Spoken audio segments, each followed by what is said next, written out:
Mesdames, Messieurs, bonjour à toutes et à tous, bienvenue au journal. Alors que des tensions religieuses secouent certains pays, au Burkina, les religions œuvrent en faveur de la paix et de la concorde nationale en ce début d'année à travers prières et rencontres d'échange. Les Ouistiti d'Or 6e édition ont été une occasion de communion à travers le riz. Des humoristes du Bénin, de la Côte d'Ivoire, du Togo et du Burkina ont montré leur savoir-faire.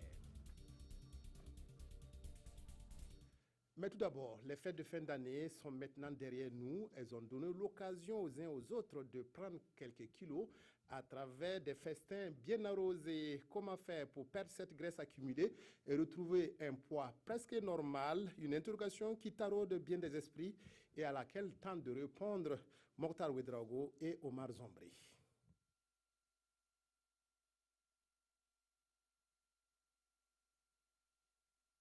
Les aliments gras sont consommés sans trop de contrôle. Mais voilà, après les fêtes, il faut vite se remettre d'aplomb et éliminer les mauvaises graisses. Pour vraiment être d'aplomb, bien reprendre le travail, nous conseillons d'abord pour ceux qui ont bu énormément d'alcool ou de boissons sucrées de boire beaucoup d'eau d'abord. Il y a aussi le fait qu'on ait consommé des aliments gras. La digestion est devenue difficile et on ressent des malaises gastriques à cause des indigestions. Il faut forcément remédier à cela en consommant des aliments qui sont amis de l'estomac, comme on peut les appeler. Voilà. Et ces aliments-là sont par exemple la pomme de terre et aussi les choux qui sont amis de l'estomac, les poivrons. En plus des fruits et légumes conseillés, il y a aussi la pratique du sport. Une pratique qui est recommandée aux bien portants et également à ceux qui souffrent de maladies chroniques. Il est également conseillé de faire des exercices physiques parce que les exercices physiques vont permettre vraiment d'améliorer la digestion et vraiment de favoriser la circulation sanguine, la circulation de l'oxygène et faire beaucoup de bien à l'organisme. Aussi bien pour ceux qui ont des malaises dus à la fête que ceux qui ont des maladies chroniques déjà installées. Madame Dabiré espère que ces conseils seront suivis afin que tous ceux qui se sentent encore engourdis après les fêtes se remettent très vite en pleine forme pour la reprise du travail. Le cardinal Philippe Ouedraogo retenu au camp de Paspanga pour une messe à l'intention des gendarmes. Une messe célébrée hier à l'occasion de la Sainte Geneviève, considérée comme la patronne de la gendarmerie. Une prière pour la paix au Burkina et aussi pour les gendarmes en mission sur tous les fronts. Ibrahim Sombié, Bouma Ernest Nebié. Le cardinal Philippe Ouedraogo célèbre avec les gendarmes au camp Paspanga de Ouagadougou la Sainte Geneviève ce 3 janvier 2016. C'est une messe au cours de laquelle un hommage bien mérité est rendu à cette religieuse qui n'est plus de ce monde, mais considérée comme la patronne des gendarmes. Elle est française. Elle a eu un rôle déterminant au point de vue foi. Sa vie était caractérisée par la prière, l'adoration et l'amour des peuples, des pauvres et le service des pauvres. Alors, elle a eu un rôle aussi par la prière dans un conflit qui a eu au 5e siècle, au 5e siècle où elle a vécu. Et donc, je crois que c'est en raison de tout cela que les gendarmes la retiennent comme leur sainte patronne. Une belle occasion saisie par la hiérarchie de la gendarmerie pour témoigner toute sa reconnaissance au cardinal pour toutes ses œuvres en faveur de la paix au Burkina. Nous avons souhaité donc qu'une messe puisse être célébrée au sein de notre caserne au profit de l'ensemble non seulement des forces de défense et de sécurité, mais surtout des gendarmes, pour que l'année 2016 puisse être une année de paix, de bonheur et surtout de succès. Au cours de la célébration, il est également question pour les gendarmes et leurs familles de remercier Dieu pour toutes ses grâces l'année écoulée. La messe est également une occasion de prière pour la réconciliation et le renforcement de la paix au Burkina. parler d'une même voix pour la paix au Burkina. Objectif de la Ligue islamique pour la paix au Faso. Cette ligue qui vient de voir le jour est composée d'une quarantaine de membres. Elle se donne pour mission de renforcer la citoyenneté et contribuer à l'instauration de la justice sociale au Burkina. Reportage Gérard Sommet, Jérémy Ouedraogo, Nyarkiteda. Promouvoir la paix et lutter efficacement contre les mauvaises pratiques et surtout parler d'une même voix pour l'atteinte de ces doubles objectifs, c'est ce à quoi s'engage la Ligue islamique pour la paix au Faso, la LIPF.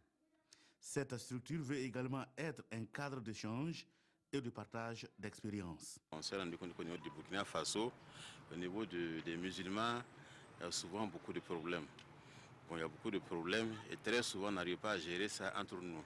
Pour raison pour laquelle on s'est dit qu'en créant une ligue islamique qui va quand même regrouper beaucoup de sensibilités des associations, on pourrait quand même se donner des idées et pallier à certaines situations. Raison pour laquelle on a pensé à créer cette ligue. Dans sa mission de faiseur de paix, la LIPF ne sera pas seule à insister le représentant du parrain. Et séance tenante, il a pris l'engagement de la soutenir. Lorsqu'on parle de la paix, ça concerne tout le monde. Voilà pourquoi nous sommes. Pour réduire des anses, tout d'abord, il faut avoir de morale. Bon, il faut aussi, lorsqu'on parle de la paix, il faut être pardonnable.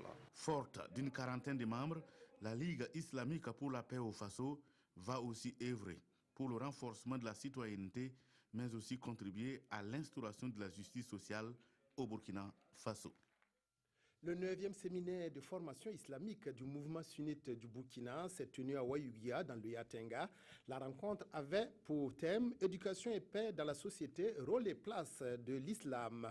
Formation, dépistage gratuit, don de sang et autres œuvres sociales ont marqué les 4 jours de ce séminaire. Abassé Traoré, Herman Toué, reportage à Wayugia. Dans une société en proie à de multiples violences, la recherche de la paix devient la seule et unique solution pour tout développement.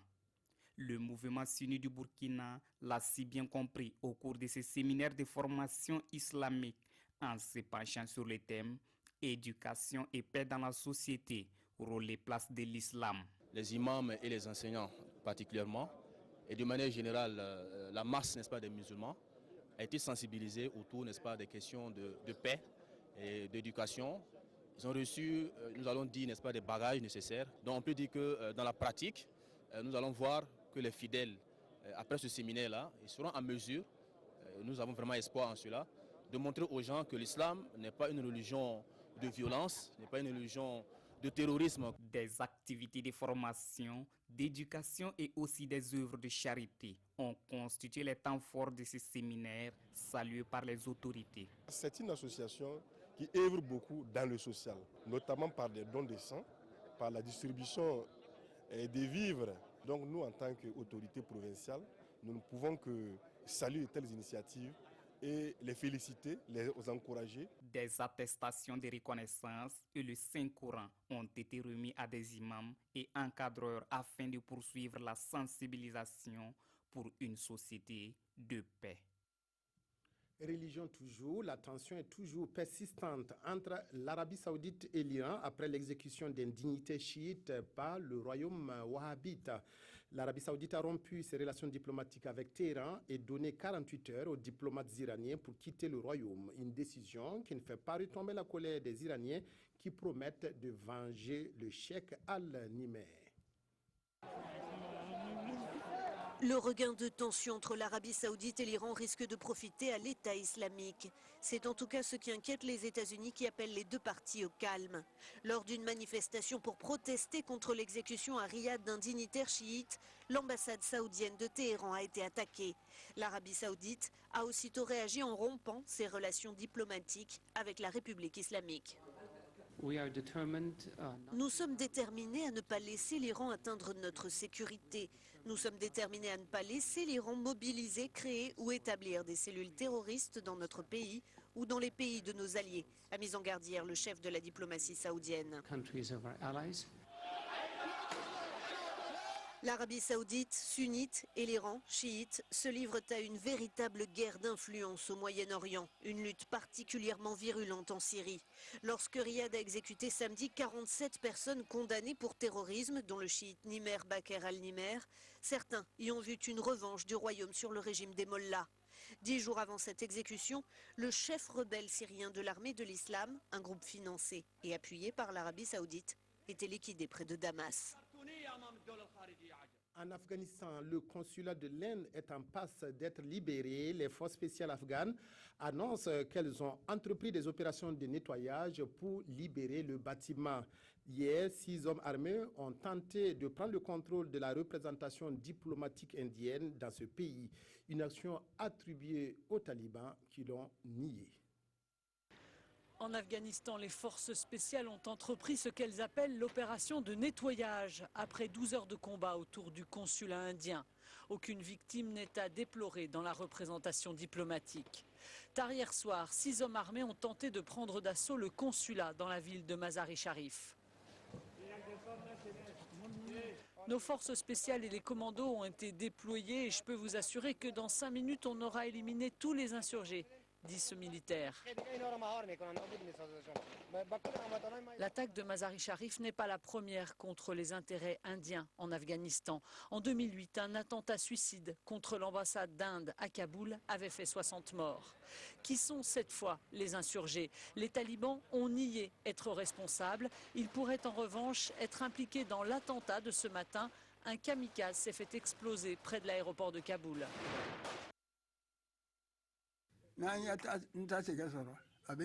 Voilà, retour plus proche de chez nous avec quelques difficultés techniques. Après s'être battu pour la France, le caporal Kamon Soulama s'est battu pour mériter une pension de retraite militaire, mais en vain. Cet ancien combattant qui a participé à la libération de Paris en 1945 est décédé le 31 décembre 2015 sans avoir pu bénéficier de la reconnaissance de la France. Karim Iliboudo a dit Sandamba.